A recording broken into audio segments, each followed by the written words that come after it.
Well, hello and happy Tuesday. Thanks for following along. My name is Robert, and I'm happy to have you here this morning. We are reading through Proverbs 13 today. We're reading out of the Message version. If you're just following along, happy to have you here. So, Proverbs 13, walk with the wise.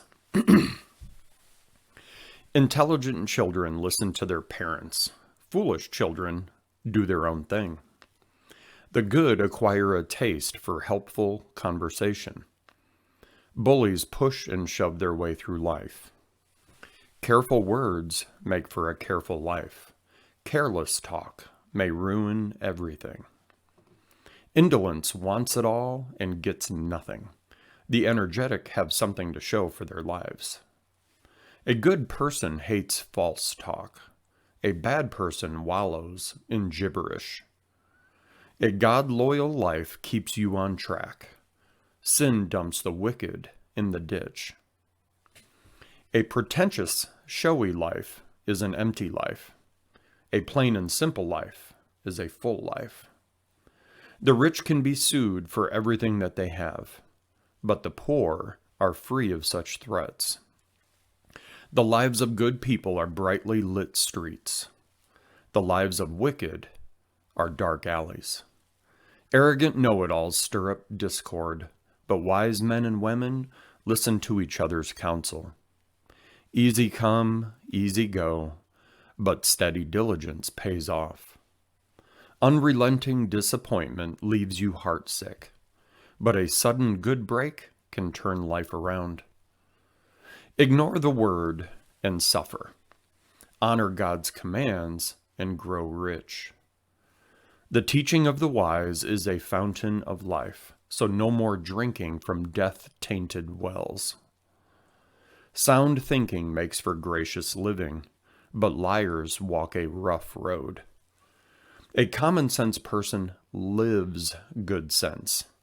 Fools litter the country with silliness. Irresponsible talk makes a real mess of things. But a reliable reporter is a healing presence. Refuse discipline and end up homeless. Embrace correction and live an honored life. Souls who follow their hearts will thrive. Fools bent on evil despise matters of the soul. Become wise by walking with the wise. Hang out with fools and watch your life fall to pieces. Disaster entraps sinners, but God-loyal people get a good life. A good life gets passed on to the grandchildren. Ill-gotten wealth ends up with good people.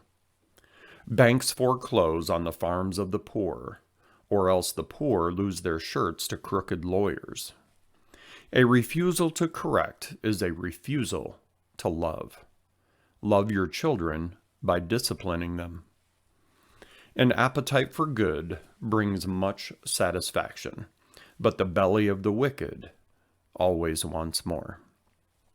And friends, that's the end of chapter 13. I appreciate you hanging in there. We are 13 days in on this. A Proverbs a day to keep the police away, and by golly, it's working.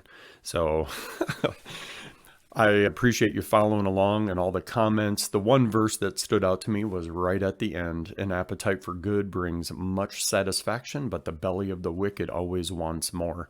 I remember one thing my mom said to me shortly after I got home from prison. She just looked at me one day in the kitchen and she said, "I feel like your spirit is calmer now." And it was true. I didn't have that same drive to go out and get more, do more. I was just simply learning how to be happy and grateful for the things that I had. And so I appreciate that little insight from her. So if you have any questions, comments, if you have a favorite verse that you'd like to chat about, drop it in the comments. I'd be more than happy to start a conversation with you. Otherwise, have a great Tuesday, and I hope you have a great week ahead. Talk to you soon.